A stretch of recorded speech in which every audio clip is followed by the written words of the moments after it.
Gentlemen, welcome to Dubai. Yep. It's still dead. Yet to be seen, Sergeant. You got a lock on that transmission? Yes, sir. About 800 yards away. And we're 800 yards away from seeing who's more full of shit. You or Intel? Wow. If I wasn't a hardened killing machine, that might have hurt. Spec Ops the Line is one of my favorite games of all time. It's one of my most replayed games too. Every year or so, I'll sit down and play through it again. If you've never played Spec Ops before, and you're now just looking at gameplay, you're probably wondering why. It looks like a fairly generic third-person shooter, and while I do enjoy the gameplay, you can find a third-person shooter with better gun mechanics. Gears of War, The Division, Ghost Recon, for example. So if not primarily for the gameplay, why is Spec Ops the Line so replayable? Well, it's got layers. Every time I replay this game, I discover something new. And all of that ties into how masterfully this game handles its storytelling. Spec Ops the Line has the best storytelling out of any game that I've played. Now, I want to make a clear distinction between storytelling and script writing. When I say script writing, I'm referring to the direct story penned by the game's writers. The narrative arc, the characters, the dialogue, things like that. Storytelling is the overall approach to how the game communicates its story to the audience. Script writing is part of that, a pretty giant part, but it isn't the only part. The storytelling includes the art design, the music, the sound effects, and the gameplay. All of these elements combine to communicate the story by conveying mood, atmosphere, ambience, etc. Essentially, it's how the game is used as a medium in its entirety to deliver story. While I do think Spec Ops The Line's script writing is at the top of the industry, I do think there are other games that do it better. Spec Ops The Line has Game of the Year level script writing, dialogue, and narrative, but games like The Last of Us or Red Dead Redemption 2, the latter of which is my personal favorite game story of all time, are Game of the Generation levels of script writing. I can't even get started on Red Dead Redemption 2's characters and narrative. I'd be spinning my wheels all day. But where Spec Ops The Line truly excels is in taking its narrative and enhancing it through all of the other gameplay elements. I haven't played another game where the gameplay, art design, music, and so forth come together in such a cohesive manner to tell a story. Every little element of this game, down to the minutiae, is oriented towards enhancing the narrative. And every time I play, I notice new little clever things the game does to pull the player in. This cohesiveness is why, when I think of games as an art, Spec Ops The Line is one of the very first games I think of, despite its military shooter exterior. Despite all of this, the game flies under everybody's radar. You never really hear people talking about this game anymore. And that bums me out, to be honest. It's a game that I wish more people got to experience, or at least respect. So, well, I guess here's my part in that. I'm going to analyze the game and point out just how masterfully each of its storytelling elements combine into creating this experience. But past that, Spec Ops The Line, I think along with flying under the radar, is misunderstood. There are a lot of criticisms that I just don't agree with, so we'll be looking at those too. There will be spoilers in this video, so if you haven't played this game for yourself, please, I encourage you to stop this video and do that first. The game's only 5 hours long on the easier modes. You can blast through it in a couple days easily, and it's worth experiencing for yourself. The game is also pretty graphic with violence, so if you're not good with that sort of thing, this video may not be for you.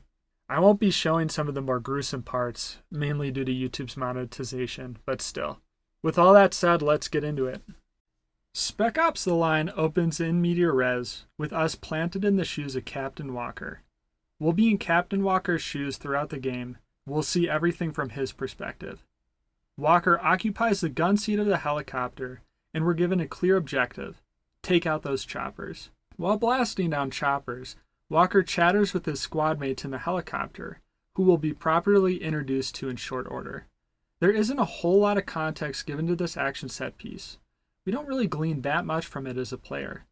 If you remove this opening, the rest of the game would proceed without you even noticing its absence. So, what's the point of this opening? To hook the player's attention with instant action, sure.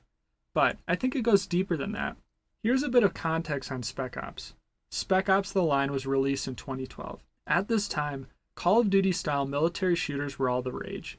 You had Call of Duty itself in its prime, having recently released Modern Warfare 3, the best-selling COD game yet. You had EA with Battlefield 3, along with the modern Medal of Honor reboot. Then you had other games like Gears of War going strong, which isn't a modern military shooter, but nonetheless had military shooter DNA. Spec Ops the Line is very much a product of its time, and this context is important. All of these games had certain gameplay mechanics in common.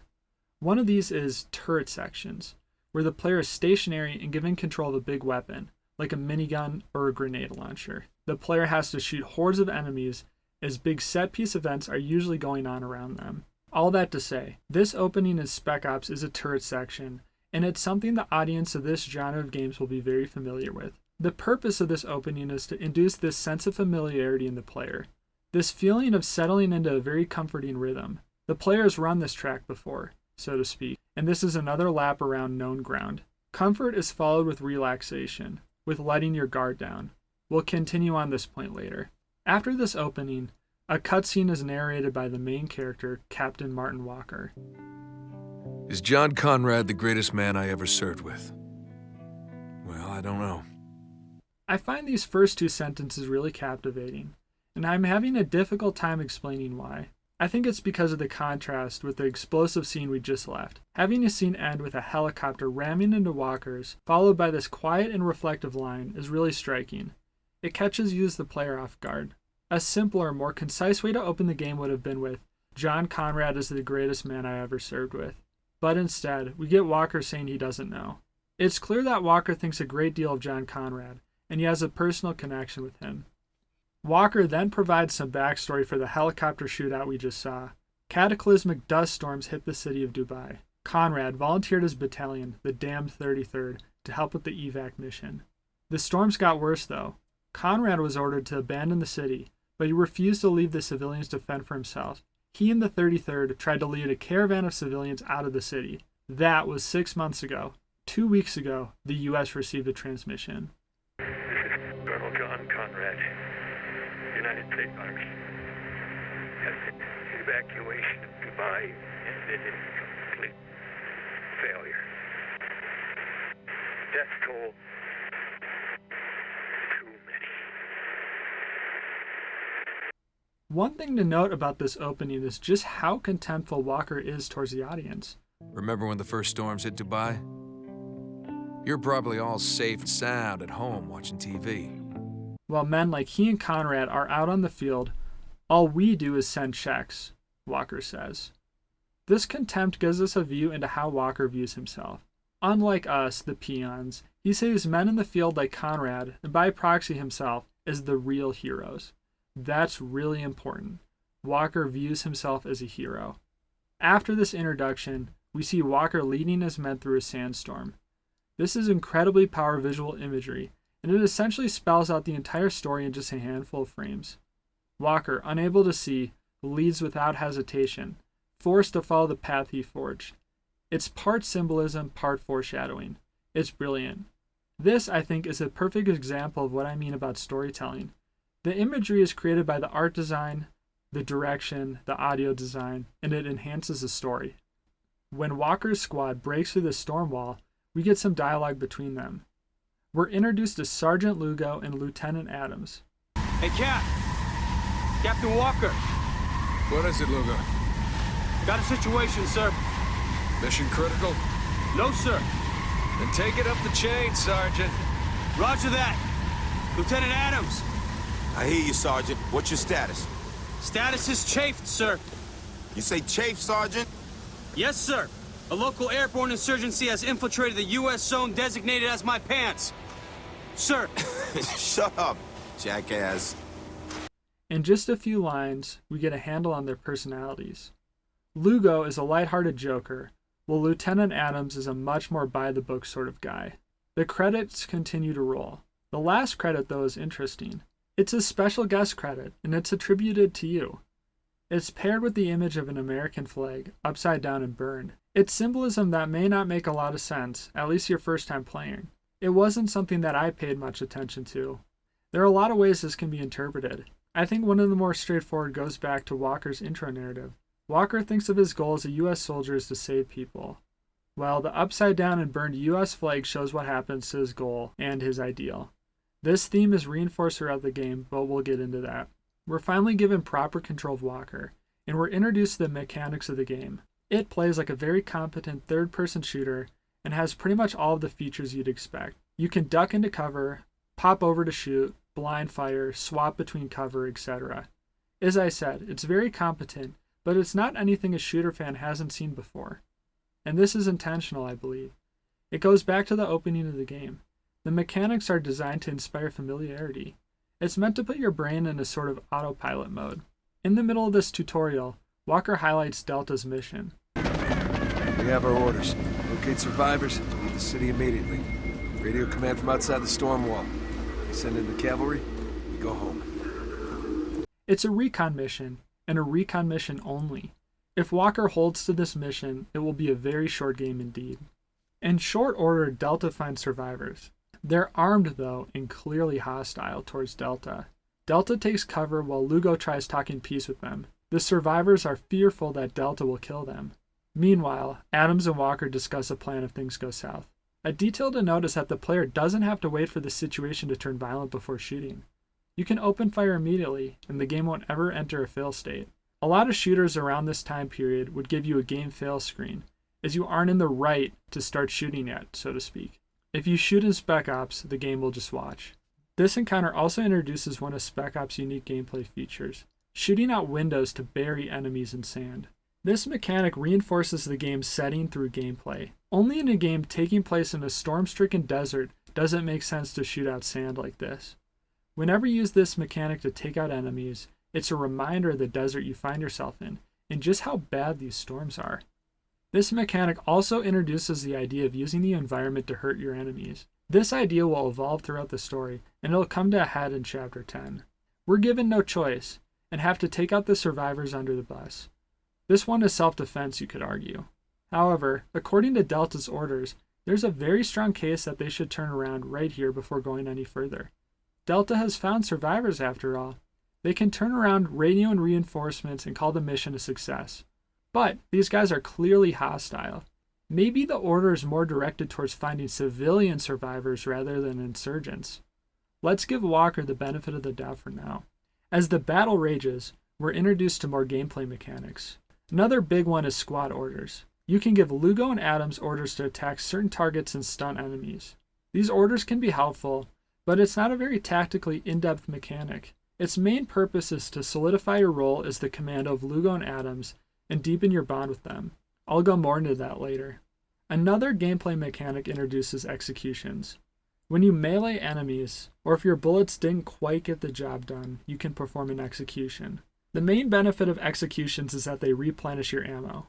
So if your guns are running dry, you can find a wounded enemy and replenish your supplies. These executions therefore are encouraged by the game.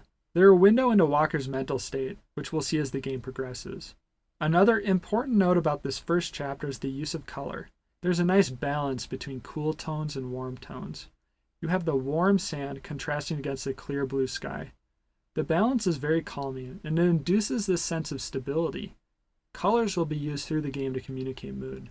After the first battle ends, we get this line from Walker.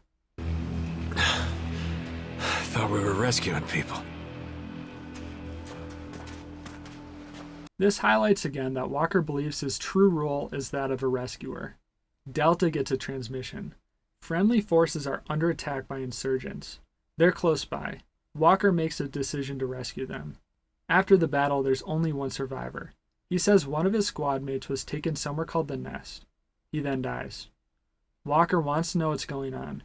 He decides to follow the tracks. We're presented with imagery again of Walker leading his men through the desert. He has found friendly survivors. He is continuing into the city though, not out of it. His breaking of orders at this point is undeniable. Adams points this out. Not to argue, but this ain't exactly within our mission parameters. Yeah, well, our mission went from recon to rescue the minute we found U.S. soldiers butchered. This is a critical detail. Walker here makes an explicit decision to defy orders. Everything that follows in the game is due to this decision. We also get a nice look at the city. The Storm Siege Dubai is a great setting. The technological advancement of its architecture contrasts against the apocalyptic conditions the city faces. It creates this sense of desolation and loss. Delta encounters more insurgents, and they fight their way through. Something strange happens, though. Rock music starts playing through the speaker system throughout the ceiling. I'm not going to play the song because YouTube is a bit touchy with its copyright claims, but the song is Hush by Deep Purple if you want to listen. It's very eerie to listen to this song during the gunfight, and it strikes Delta as strange as well. In short order, they're introduced to the DJ called the Radio Man. He's an American, and he's responsible for setting up the makeshift radio system in Dubai. Delta can't quite make out what his presence means, but they're starting to become aware that things might not be as they seem. Delta doesn't give up on their mission, though, and they push forward to fight insurgents in the open. Then, a sandstorm tumbles in. When in the midst of a storm, there are gameplay effects. Visibility is reduced to a minimum. The only way to detect enemies in the distance is by their muzzle flashes. The accuracy of weapons is reduced significantly too. You have to get closer to enemies to hit them. The same shortcomings affect them as well. The engagements become closer, and therefore more frenetic and desperate. These sandstorms show up frequently in the game. They're a means of reinforcing the setting, of reminding the player of the hell that Dubai has been enduring. It's the use of visual elements plus gameplay to enhance the storytelling. Delta falls into a hotel and has to fend off the remaining hostiles. Shooting out the windows under the enemies as they try to descend is a great way of taking them out. Gameplay again is reinforcing the setting. Delta continues on, but takes cover as insurgents approach. They want to gather some intel of what's going on. Delta discovers something surprising. The insurgents are taking orders from an American, Agent Castavan. Things are very much not what they seem. The abducted soldier from the plane is in their clutches. Castavan intends on getting him to talk. Delta isn't sure what to make of this, except that they need to follow Castavan to find the captured American. Delta gets discovered in short order, and once again has to fight their way through. During the gunfight, Walker once again gets the chance to shoot out windows to bury enemies in sand, and Delta needs to push through another sandstorm. This chapter is largely about building the setting and atmosphere through these gameplay elements, as well as slowly creating a sense of dread as Delta's situation gets more murky. Chapter 4 starts off slow. Delta walks through tunnels where locals sought refuge from the storms. There are musical instruments, drawings, candles arranged on the ground, and other signs of life. However, despite the presence of these household items, this section is anything but comforting. There is very ominous chime music, which is very discordant. It makes you feel off balance and like something isn't quite right. The tunnels are really damp and misty too. It creates this atmosphere of unknowing. Probably the creepiest part is the artwork on the wall.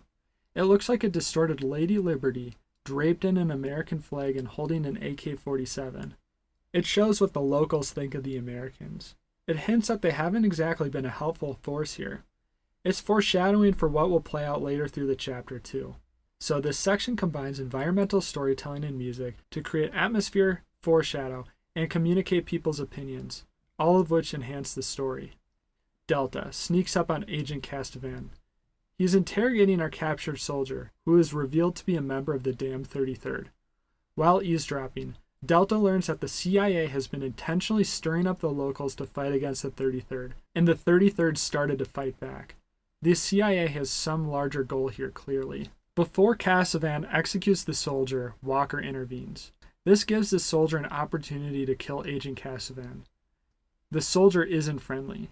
He and Delta are in a standoff. The soldier starts to leave, clearly going to signal to his comrades that Walker and his men are here. The smart tactical choice would be to kill the agent, but Walker isn't willing to shoot a US soldier without provocation. This is a good benchmark of Walker's character, as this attitude will change. Delta descends down the rappel line. They overhear the soldier warning the 33rd of Delta's arrival. He clearly mistakes Delta for being more CIA operatives. The 33rd attacks. Delta is forced to kill them in self-defense. Delta has crossed the line. Just moments ago they weren't willing to cross. They have killed US soldiers. They continue on. The 33rd is rounding up civilians. The 33rd starts to shoot at Delta, again thinking that they are CIA. Walker orders his men to return fire, otherwise they'll be killed. During the battle, we hear Walker and Lugo plead with the 33rd that they aren't CIA.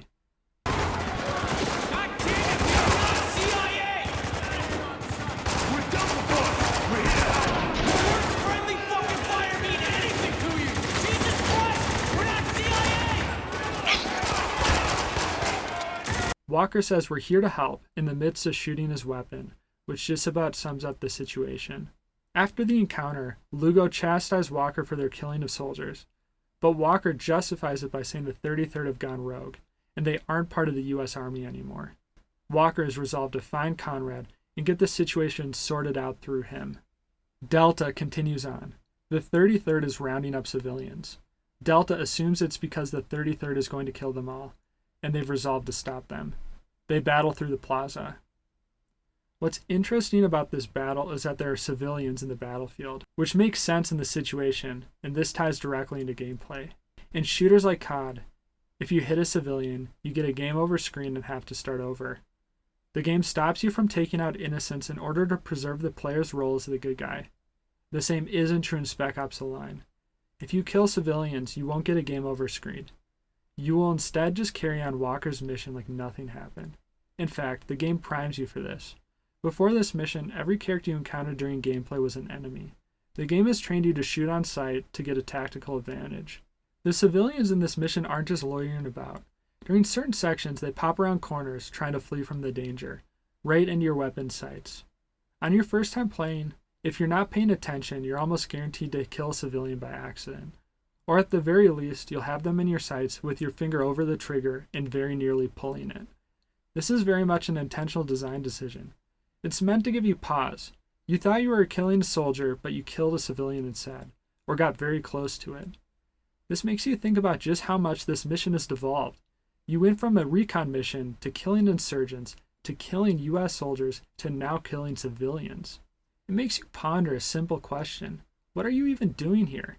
It's a powerful example of using gameplay to evoke questions about the narrative. Delta blows out the window, burying the plaza in sand. When you're about to leave, the civilians chase you out. Your help isn't warranted here. Is it any mystery as to why? This all goes back to the wall art at the beginning of the chapter. As I said, it's good foreshadowing. Delta forges on. Walker surmises that the 33rd broke down and went to war against itself, with the winning side deciding to take over Dubai. The CIA is trying to clean this all up. During this walk, the color scheme is dominated by yellow and orange. These colors are often associated with danger or warning. Think of the slippery floor signs at the store. After everything that happened, the player feels this trepidation too. This is punctuated when Walker approaches a ledge, revealing Dubai's buried majesty. The chapter title pops up, called The Edge. Besides this being an aesthetically beautiful shot, you notice that Dubai has a large crevice in its center.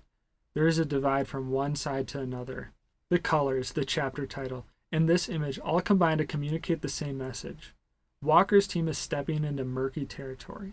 They have a choice now, whether to walk away. According to their original mission parameters, they can leave. Or they can continue forging a path through Dubai, taking this conflict on their shoulders no matter the cost. To advance, Walker has to descend down a zip line. The descent is another symbol. Delta battles their way through more 33rd soldiers across the city's rooftops, continuously descending. This culminates in Walker falling off a building, landing on the streets below, separated from his men. The color scheme changes. Instead of light blues and oranges, Walker is enveloped in sickly greens and yellows. It reflects a sense of uncertainty. Walker battles through alone before reconnecting with his men. With the return of your squad comes the return of your squad abilities like commanding them to target an enemy or deploy flash grenades. This gameplay comfort you feel as the player reinforces the comfort Walker feels by being reunited with Lugo and Adams. Delta comes across a grim scene. 33rd soldiers, all executed in a row. This confirms their suspicions that the 33rd turned on each other. They encounter the Radio Man once again. He is teamed up with the 33rd that went rogue, and they're hunting a CIA agent named Gould. He springs a trap on Delta, which they need to fight their way out of. Agent Gould appears from above, helping Delta. He wants to team up. Delta doesn't trust him, but they don't see any other choice. The 33rd chases Delta with a helicopter, but they're resolved to meet with Gould. Along the way, Delta comes between the CIA and the local insurgency fighting the 33rd forces. There's a lot of great environmental storytelling here. The walls and the billboards are strewn with graffiti. Delta comes across the use of white phosphorus, a chemical weapon that breaks about every war crime in the books. It damns its victims to a death that is very slow and very painful. Delta comes across Gould. He has been captured by the 33rd and is being interrogated. The 33rd has civilians as well. This scene introduces a new gameplay element to Spec Ops the Line, story choices. At certain points in the game, Walker finds himself in a moral quandary and has to make a decision. Sometimes these moral decisions are very spelled out, such as in this case, and other times they are much more subtle. Sometimes you don't even realize you have a choice. Story choices are a common trope in games, but they are used in Spec Ops for a very different reason than most games. Because of this, I think the choices are one of the most misunderstood aspects of this game. They're often criticized, but I think they're one of the most powerful parts of the game. So, I'm going to spend a bit of time now talking about them. To explain why the story choices in Spec Ops The Line are misunderstood, I need to first discuss the normal purpose of them in games. Story choices are most often used in RPG games, and there's a reason for that. RPGs are all about player agency, and the story choices are primarily a way of enhancing this player agency. Players in RPGs have agency over how their character develops. They can make their characters a sorcerer, a rogue, a paladin, etc. It naturally follows that the player would want agency over how the story develops as well. When at a critical juncture in the story, choosing between narrative paths and watching the story change as a result. This makes the player feel like their character truly inhabits the world, and makes the story feel like their own. This is why, when players judge how good a game's story choices are, they judge them largely based on the consequences. If the player makes a choice in a game, but nothing in the story of the world changes as a result, then they wonder, what was the point of the choice? It offered no player agency. Nothing was affected. The choice was essentially an illusion. It's like ordering at a fast food chain, but they give you a cheeseburger and fries regardless of what you say. What was even the point of ordering? So, let's bring this conversation back to Spec Ops. Now, I'll let the cat out of the bag.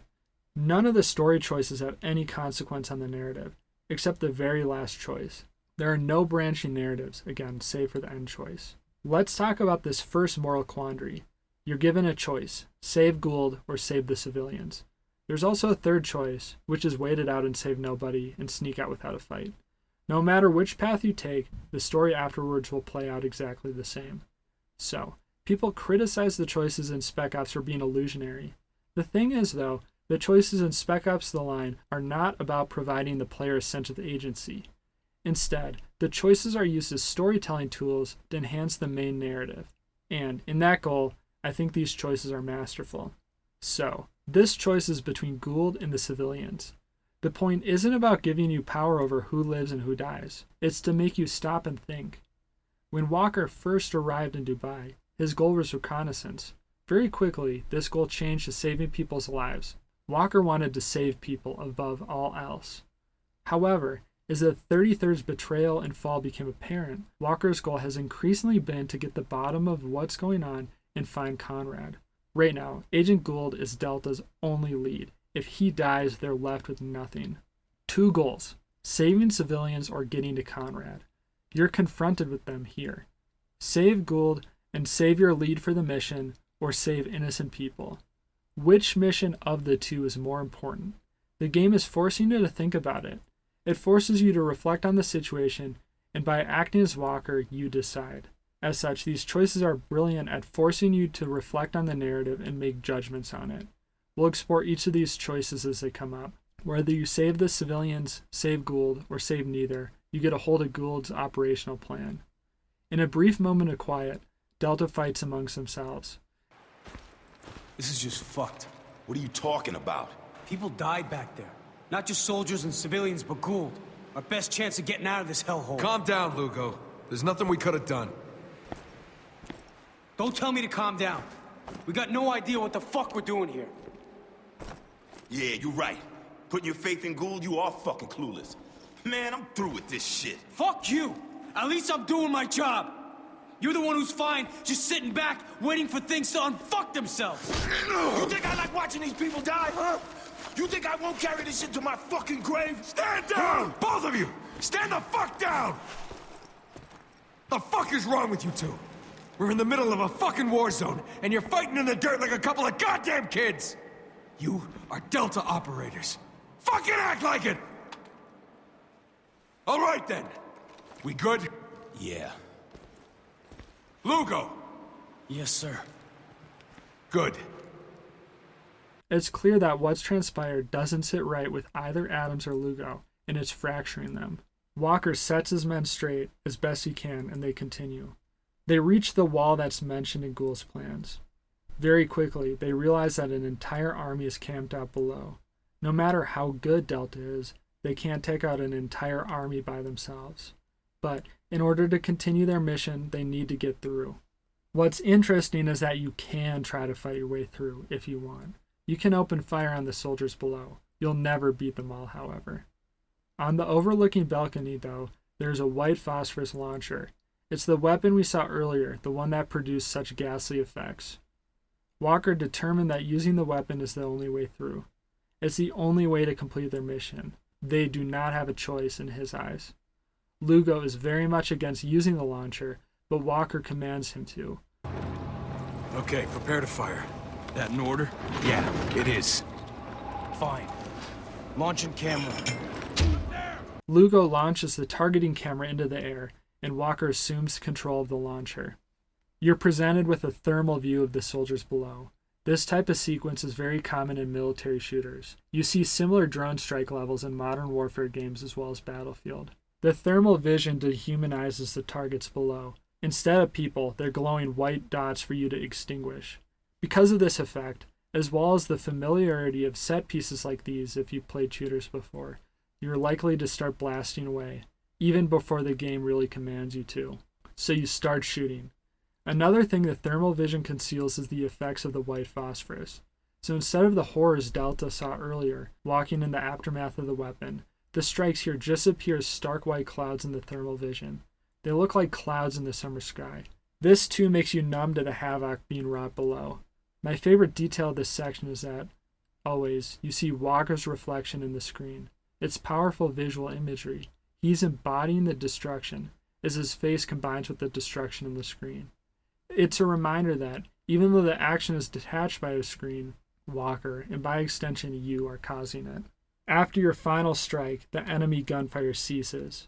In the following quiet, you hear wails and screams for the first time.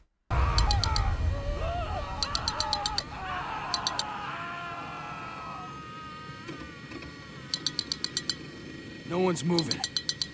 It's over. He's right, Walker. Okay. We're done. The sounds hit you in the stomach. You were just so detached from the action, but the screams make you remember what this weapon is, the pain that this white phosphorus can cause. But they're enemy soldiers, right? They were rounding up civilians to kill them. It's not pretty, but what else could Delta do given the alternative? This whole section is a masterclass of combining visuals, gameplay elements, and sound design to enhance the storytelling. Walker sets down the launcher. Notice that the color scheme has entirely changed. Where before we had the crisp blues and oranges, it's now grays and sickly greens. It communicates sickness and uncertainty. Delta descends and witnesses the carnage. Enemy soldiers are screaming out in pain, crying for help. It's a haunting sight, but again, these people were rounding up civilians to kill them. This isn't how you wanted their end to come, but it was inevitable, right? They come across an enemy soldier, who asks why. Walker responds with this. Why? You brought this on yourself. But then, the soldier reveals something devastating. I'm just gonna let it play out. We were helping. What? Oh no.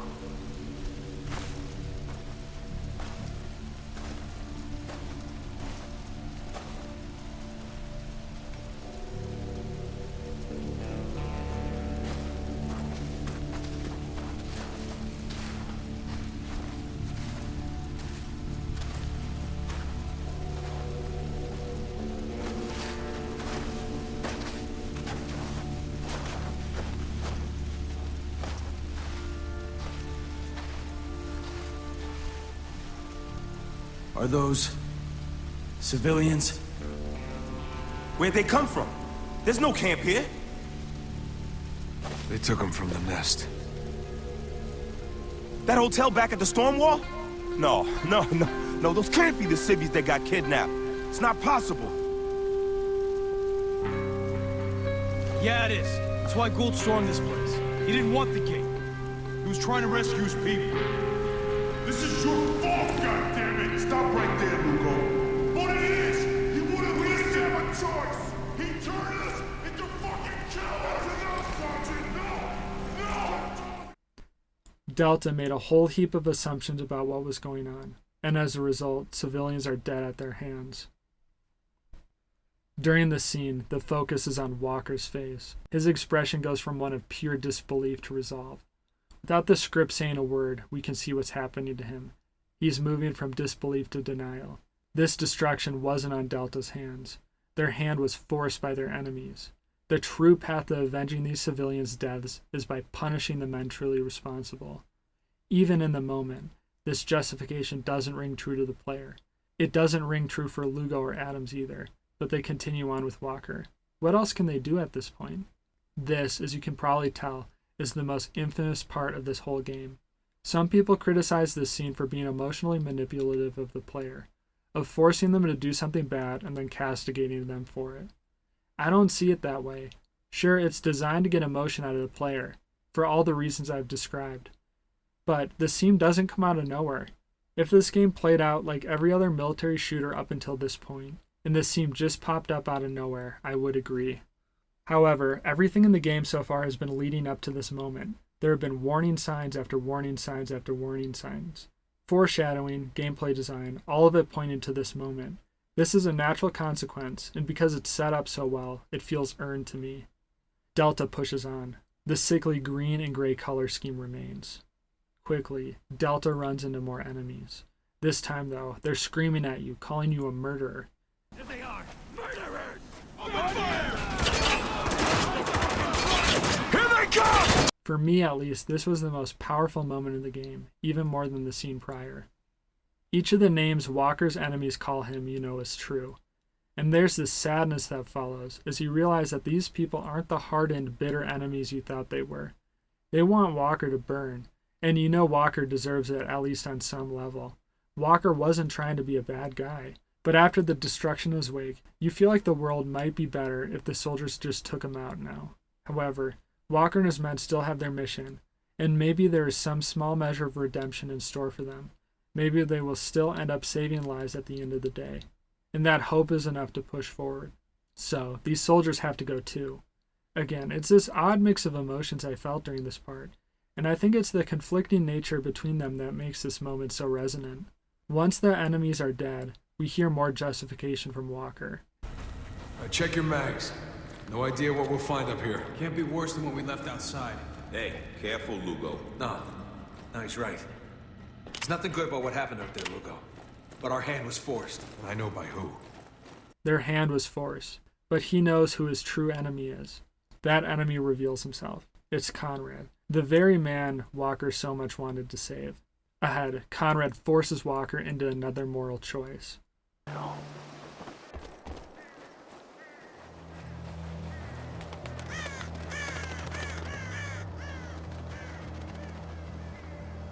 We got snipers. Tell your men not to worry, Captain. The snipers aren't for you. What the fuck is this? This is Dubai, Captain. This is what I face every day. My duty is to maintain order. Without it, we would have died long ago. This is a test. Yes, it is. The civilian on the right stole water. The Capitol defense. The soldier on the left was sent to apprehend him, which he did, killing the man's family in the process. 5 innocent people are dead because these 2 animals couldn't control themselves. I get it. We're meant to choose. Choose what? Let's get out of here. Lugo's right. We need to get as far away from this as possible. That's enough. Obviously not, because we're still here. They aren't guilty. But what is justice? And how would you see it done? Walker has a few options. He can save the water-stealing man, or the murderer, or turn his sights on the snipers and open fire. Taking out the snipers is very tough, though, especially on harder difficulties. Choosing between the men is the easy way out. Like the prior moral choice, the decision you make here doesn't have an effect on the narrative. The purpose of this choice is to make you think. About what? Well, you could interpret in a number of ways, but here's mine. You have 2 men here. one who stole water, and one who killed him and his family. To choose who dies, you necessarily have to decide who deserves death more. It forces you to think as each man would and rationalize his decision. And what's really interesting is that, in both cases, you could argue that each man was forced to act. The man likely stole water for him and his family because they were dying of thirst. You could argue then that he had to steal the water. He didn't have any choice in it. The same goes for the soldier. He was ordered to enact justice for the theft. He couldn't back out of the order or face charges for insubordination or desertion. The death of the man's family, that very well could have been an accident as a result. You could argue that he had to kill the man, and his family's death was a product of that. Again, you could argue that he didn't really have any choice at all. Both men's cases force the player to grapple with the idea of agency. Is a man who acts and does something bad really at fault, or did outside forces push him? And that exactly reflects Walker's situation, doesn't it? So both of these choices end up reflecting back on Walker. Again, this is a great example of using moral choices as a vehicle for reflection of the narrative. Delta continues fighting their way through soldiers. Another dust storm comes, and Walker leads his men through. This is reminiscent of the beginning of the game, where Walker led his men through the initial storm wall. He's leading his men blind, deeper into a dangerous storm. They seek refuge in a container until the storm passes. The imagery of Dubai is very near a post-apocalypse, with Dubai left a sandlot and waste. It's a hard land, where its characters face hard choices. Along with doing YouTube, I'm also a science fiction writer. My series, The Northfield Saga, has won numerous accolades at the New England and Southern California book festivals. The Northfield Saga is centered on a man named Mark Northfield, who tries to navigate that post-apocalypse and struggles with the morality of his actions in an ever-deepening plot. The audiobook for the second novel, Stormrise, has just come out. It's narrated by a professional voice actor, so the quality is top-notch. The first book is also available on Audible. So, if you're looking for something to listen to while on the bus or in the car, please consider checking out the series. I think you'll really enjoy it, and it's the best way of supporting the channel, if you like what I do here. Thanks for listening. With that, we'll continue on with Spec Ops. After weathering the storm, Delta receives a plea of help from Agent Riggs. The 33rd is attacking the CIA, and they need help. The 33rd receives the CIA's location from Gould, so Delta sees this as their fault and also responsibility. They fend off the 33rd and meet with Riggs. Riggs then reveals his plan to Delta. The CIA wants to seize hold of the water supply and cripple the 33rd. Delta teams up with the CIA to accomplish the mission and fight through the 33rd. Nobody on Delta feels very good about this operation. Lugo and Adams indicate that they don't trust Riggs, not even in the slightest. Conrad speaks into Walker's ear, revealing Riggs' true plan. All of them. Come on, we're almost there. You boys secured the trucks. I'll round up what's left of my men. See you inside.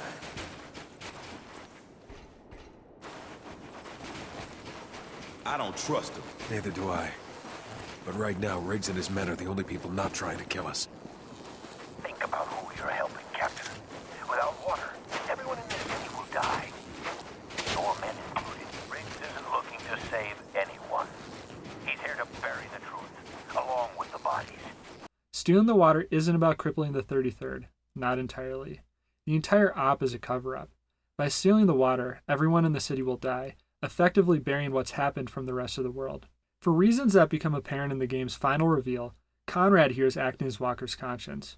Walker knows all of this is true, yet he continues on, as the CIA are Delta's only allies at the moment. Stopping the momentum is a whole lot harder than just letting it continue. He again rationalizes that there is no other choice. Delta and Riggs fight through the aquarium. The music is perfect at capturing the mood. It's intense, desperate, and bleak. While listening to it, you feel Walker's desperation. Despite the reality of the situation, he feels that this is his last, final chance to save everybody.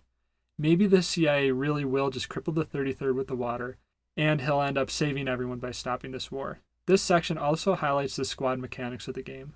Snipers lurk on the support beams overhead.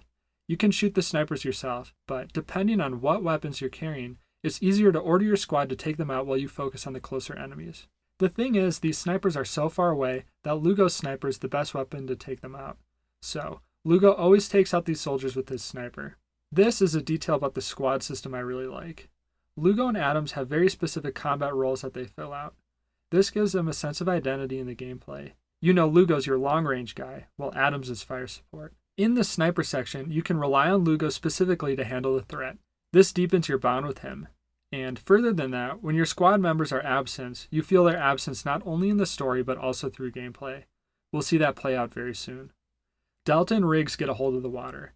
They aim to get the water out of the aquarium, so Walker mounts on the side to act as a bodyguard. What follows is another on-rail sequence, much like the turret section at the start of the game. Walker has a grenade launcher with unlimited ammo, and taking out hordes of enemies becomes as simple as a click. While these on-rail sections serve as a power fantasy in other games, in this context the power feels distinctly bad. You're blowing up enemies, sure, but Conrad constantly reminds you of the goal you're achieving. You're not trying to stop a nuke from going off or something like that. You're depriving people of water. I think the worst detail is that, as the tank you're protecting takes damage, it is riddled by bullet holes, and water seeps out of them.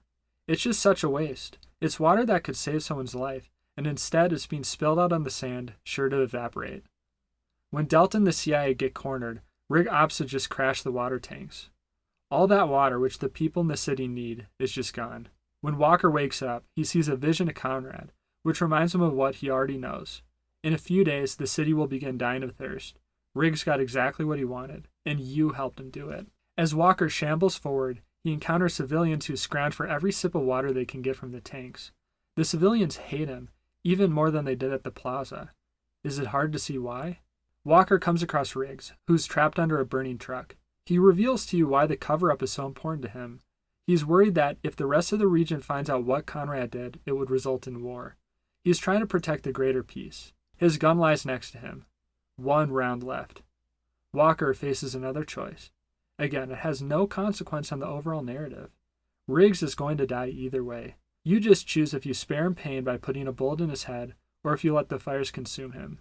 The choice forces you to confront the morality of it all. Is Riggs more at fault, or is Walker for enabling them? Despite being horrific, is Riggs' goal horrific enough to warrant a death by burning flames? Either way, Walker decides. Then Walker continues on to reunite with his squad mates. My bad. Am I interrupting? Damn it. Sit tight, Lugo. I'm on my way. I'll make sure he gets the message. Go fuck yourself. Whoa. Let's keep it clean, buddy. This is, after all, a family program. Rated 8 for everyone thirsty. The entire way, the radio man taunts Delta. There are a number of subtle gameplay changes used to highlight Delta's mental state. Remember Walker's executions that I mentioned at the beginning of the game? Then they were gruesome, but there is a clinicalness to them. The kills were clean, like a trained soldier would do. Walker's executions now are even more brutal, but there's an unhinged element to them too, a cruelty that he didn't display before. In earlier sections, he would just shoot an enemy in the head, but now he shoots them in the knee first. There isn't a reason except to cause pain. Because executions are incentivized by giving the player ammo drops, these executions will be noticed by the player. Adam and Lugo's callouts have changed too. Before they barked out callouts in measured voices, as you'd expect trained soldiers to do. But now there's a desperation and an anxiety in their voices, and a lack of control in their tones. They call out not only the necessary information, but they also complain about the situation. How you doing, Lugo? I'm fucking dying over here. Hurry, Walker! Even the loading screen sees changes. Earlier in the game, the loading screens would display tips on the game, like that you can vault over cover to kick enemies. This is pretty standard stuff for a game. However, the useful tips are replaced with messages like, "This is your fault." The effect of each gameplay change individually is subtle, but they combine to really sell the feeling that Delta is hanging on by the thinnest of threads at this point. During the battle, the radio man taunts Delta. Walker comes up with an idea. Delta can use the radio man system to broadcast a message throughout the city to start an evacuation. He's still holding on to the idea that he can save everyone. If he evacuates everyone, well then, he might be redeemed. At the end of the battle, Delta gets a hold of a soldier that has surrendered. Walker interrogates him for the radio man's location. This scene contrasts with Walker's first encounter with a US soldier. Then, Walker wasn't willing to pull the trigger, even though he knew the soldier was hostile. Now, well, he has no compunctions about holding a soldier at gunpoint. The soldier points out that an evacuation out of a desert without water is futile. Delta ignores him. After all, what else are they going to do at this point? Delta gets to the location and heads off to the radio man. Delta battles across rooftops to reach him. When they get to him, he doesn't put up a fight, literally waving a white flag around. It doesn't seem like he really has a goal or purpose of any kind. He strikes me as the sort of man who knows he's on a plummeting plane. There's not much to do except sit in your seat and wait around until the impact. After Lugo gets what he needs from the radio man, he executes him. He doesn't act per Walker's orders, instead acting on his own. This exhibits both Lugo's unraveling, but also a lack of trust in his commander. If you put trust in your commander, you're not going to go rogue. Adams still tries to hold on to some semblance of order, but the fractures within Delta are starting to run deep. Walker issues the announcement that they are there to evacuate the civilians. First, however, he wants to make the 33rd pay for everything. Enough! We'll deal with this later. To anyone who can hear me, I'm the commander of an American evacuation force. We're here to rescue you. But first, the 33rd will pay for what they've done. This part highlights the clear divide between Walker's stated mission and his intentions. Fighting their way to the radio man was supposed to be about saving people, but Walker's true concern is for his personal crusade, which includes taking revenge on the 33rd. By focusing on an enemy, he's projecting the guilt from his own heart. Conrad speaks to Walker, reminding them that he himself already tried an evacuation effort and it didn't work. Walker's own effort will be futile. This doesn't matter to Walker, though. Again, his crusade is more important than anything else. The elite Zulu squad arrives to take out Delta. Delta fights their way through yet another battle. But at the end, Walker doesn't opt to just escape. Instead, he hangs around and brings destruction. Again, placing his rage on his enemies and allowing the blame to shift from himself. Enemy helicopters give chase, which brings us to the moment that the prologue took place in. If you remember, this chase ended with their helicopter crashing. Walker enters a dream sequence. The dream looks very much like the manifestation of hell, replete with fire and brimstone.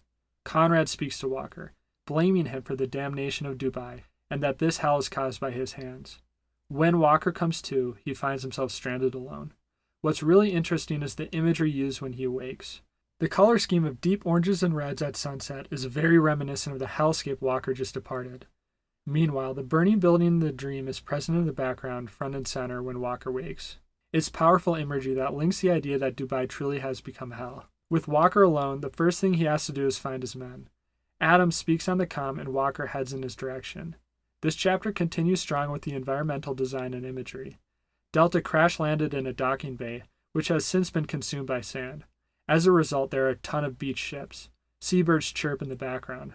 It really gives off the stranded on the island vibe, and you feel this isolation and remoteness from the imagery and sounds. Walker saves Adam and lays out the plan of action. Save Lugo, and then go after Conrad.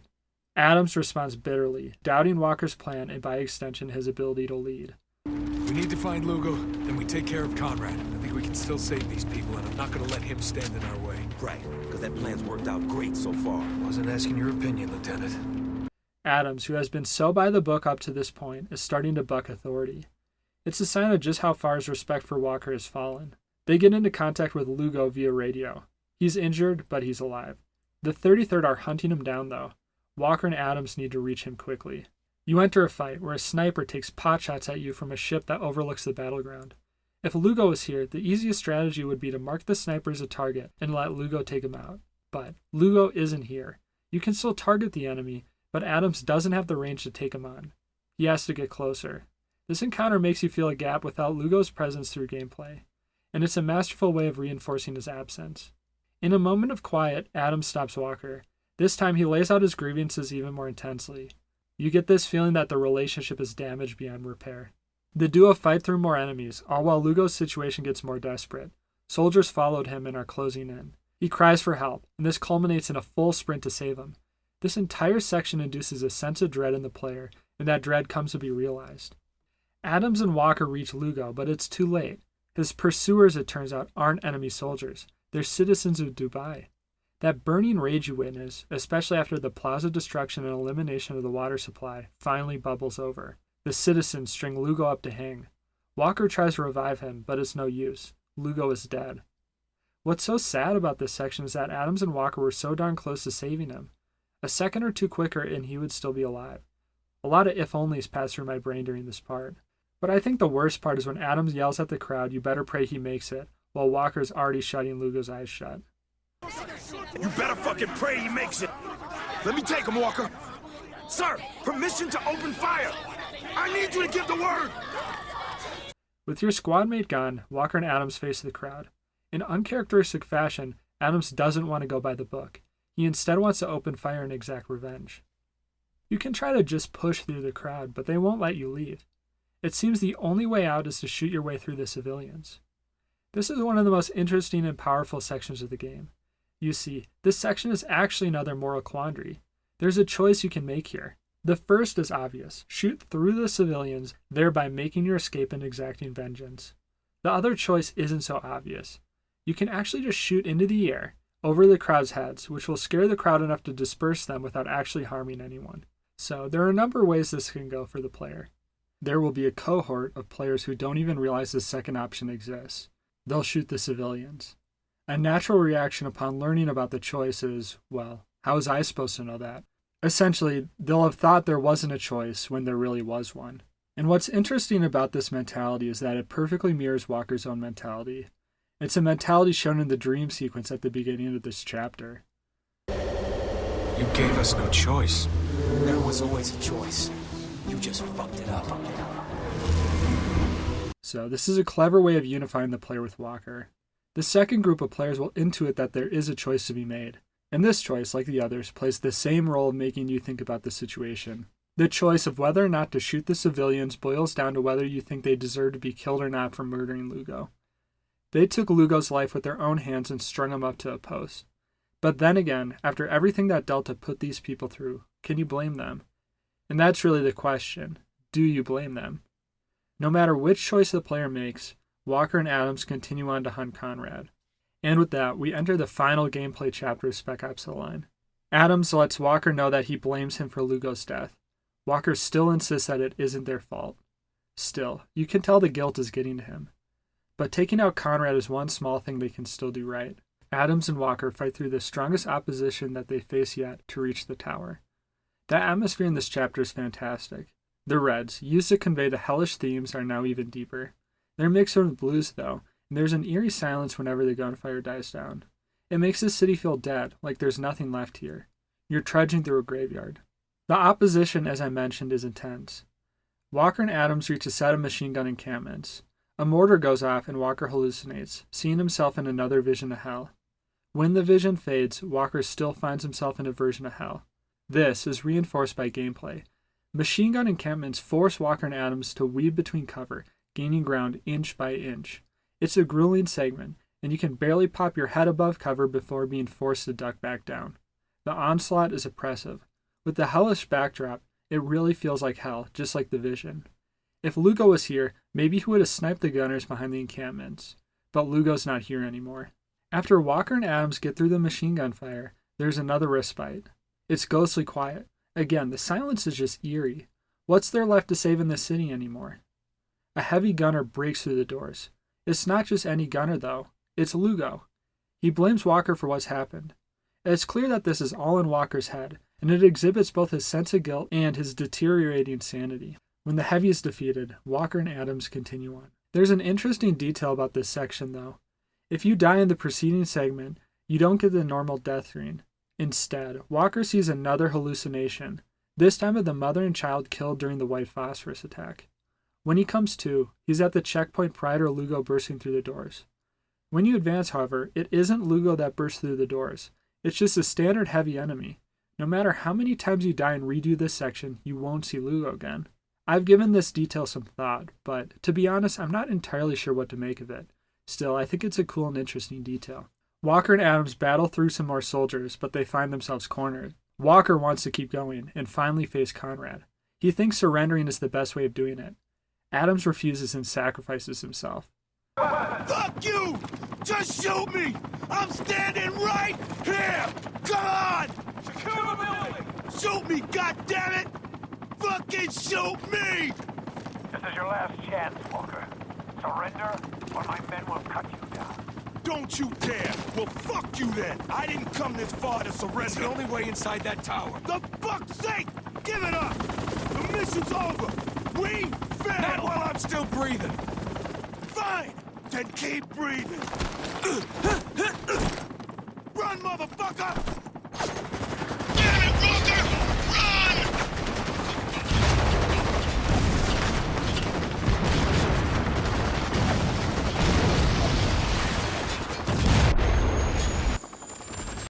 It's clear it isn't for Walker's sake. Adam just wants him to shoot him. It's clear that his sanity is slipping too, and at this point, after everything he's done, he just wants to die.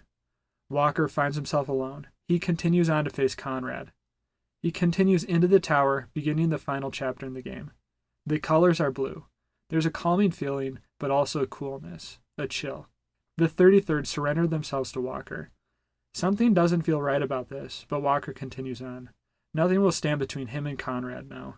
Walker travels through the penthouse and reaches Conrad, who's painting a picture. The picture he's painting is again of the woman and child who were killed by white phosphorus. But Walker's the one who witnessed that.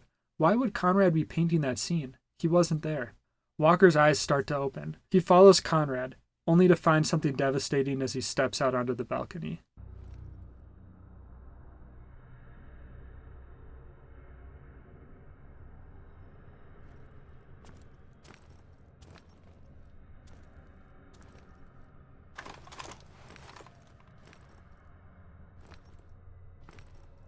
It seems that reports of my survival have been greatly exaggerated. This isn't possible. Oh, I assure you, it is. How? Not how. Why? You were never meant to come here. We have our orders. Leave the city, radio command from outside the storm wall. They send in the cavalry, we go home. What happened here was out of my control. Was it? None of this would have happened if you'd just stopped. But on you marched. And for what? We tried to save you. You're no savior. Your talents lie elsewhere.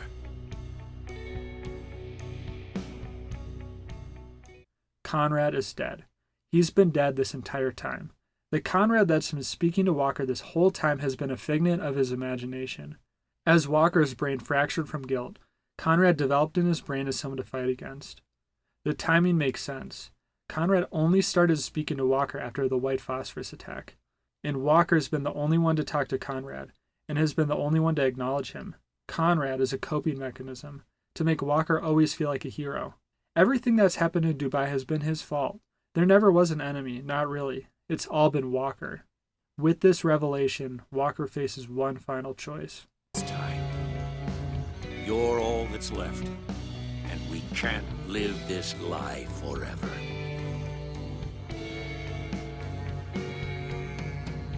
I'm going to count to 5, then I'm pulling the trigger. Not real. This is all in my head. Are you sure? Maybe it's in mine.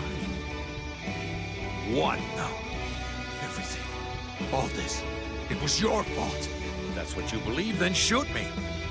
2. I didn't mean to hurt anybody. No one ever does, Walker. Conrad points a gun at him, and Walker returns the gesture.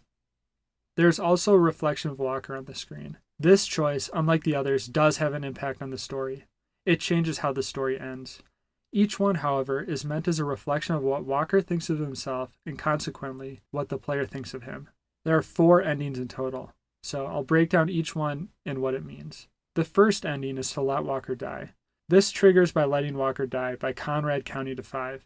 I'm pretty sure you can also just shoot Walker's reflection by I forgot. If you let Conrad count to 5, he'll shoot Walker. If you look in Walker's reflection, though, it changes at the last moment, and you see him pointing the gun at himself. Walker kills himself. This ending represents Walker taking responsibility for his actions and deems death as the only acceptable outcome. Alternatively, this ending is Walker accepting responsibility, but is unable to cope with what he's done, and kills himself out of despair. In either case, this ending is a reflection of the player blaming Walker for what's happened. In the end, we see Walker's corpse, overlooking the city of Dubai, just like Conrad. Both men let their hubris and desire to be heroes get the better of them, and wrought chaos as a result. This is their fate.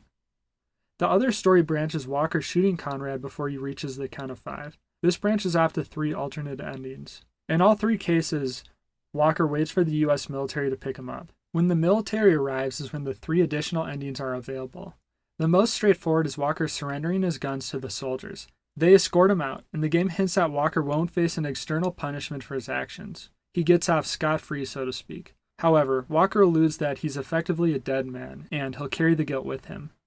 So, he feels remorse for what's happened, but there's a refusal of Conrad's narrative. On some level, the chaos wasn't all his fault. After all, the CIA and 33rd were bad actors in the whole thing, and Walker just got swept up in it. This ending is a reflection of the player not believing Walker deserves death for what he's done, or at the very least, believing that he still deserves a chance at redemption. Walker can alternatively not surrender his weapons and open fire on the US troops. There are two endings that can branch from this final choice, but it isn't exactly a choice. Walker can either succeed at killing all the soldiers, or die. In both cases, the player views Walker as a deliverer of violence at his core. After all, violence is what he's best at. Everything else is just an excuse for him to kill. If Walker dies, he gets a blaze of glory death, which may be seen as more fitting for a man with such a body count. If Walker survives, he says through the radio, "Welcome to Dubai."